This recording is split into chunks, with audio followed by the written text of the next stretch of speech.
It ain't easy being cheesy. And that's exactly what I'm going to prove to you as I munch on these cheese balls. Everything is better with some cheese. This is a challenge. Let's see if I'm able to consume some cheese balls in less than 3 minutes. Let's get into it.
Clearly, I'm a fast eater.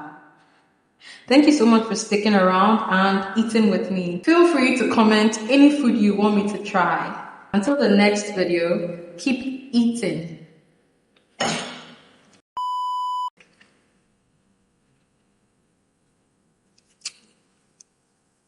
Something is stuck in my teeth.